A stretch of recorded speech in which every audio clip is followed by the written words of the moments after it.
ready? Umanos ka. Galingan mo ah! 1, 2, 3. Napagod kasi ako. Tapay! Uy, Pugi! Hiraman kita ah! Kasi meron akong gagawing kalokohan na pang-iisa ko kay Bakit. Mamaya, utosan kita tawagin mo si Bakit nandun sa loob ng bahay. Ha? Sandali lang, may kukunin ako. Ha? Oh, sige.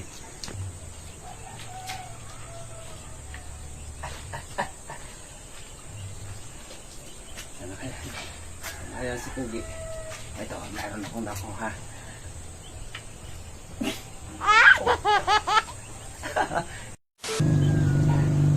Alam mo naman ito? Kita mo? Ito yung sinasabi kong gagawin natin. Galupuan kay Bakit. Ngayon, tawagin mo siya.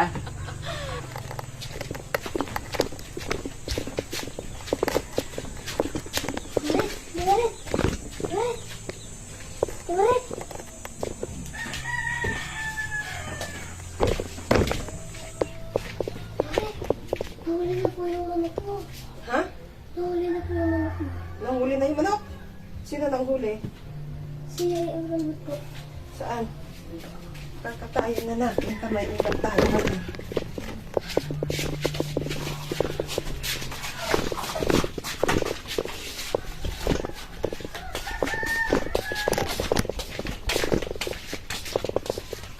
La! Huli ko na yung manok mo! Oh, di ka. Ano na natin kasi pananghalian yan. Oo. Ay, hiningal ako. Ay, inikot-ikot ko kasi tunabol ko. Alalayan mo doon ha. Doon ka. Doon ka sa likod ha. Huwag ka lalpas. Oo. Ang lakas pa nga. Oh. Pumapalag-palag pa. Pagod ako. Ikaw na lang ang dadakma. Ha? Baka makalpas. Galingan mo. Galing mo dumakma eh. Kahit nakakadakma ka ng palaka. Ito, sandali. Oh, Huwag mo dahan na. masyadong ibubukas. Biglayin mo ah. Oh. Biglayin mo yung pagdakma. Oh, bilang ako ng 3. Alalayan mo dyan. Abangan mo dyan. Dito ka, para hindi makaalpas. Oh, dyan. Ready? Umanos ka. Galingan mo ah. 1, 2, 3. Napagod kasi ako. Dakmayin mo na!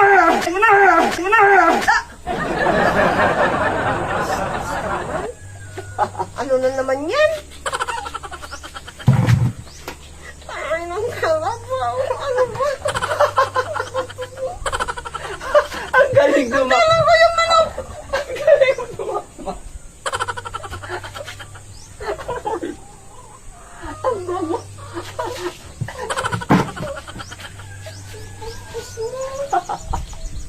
Ito naman tawag-tawag pa. Hindi niya naman alam mo na yan eh. Tinatawag lang kita. Ay, naku naman. Nainis ako sa'yo. Ayos, nakabawi ako. Ganda na pare. Ayan.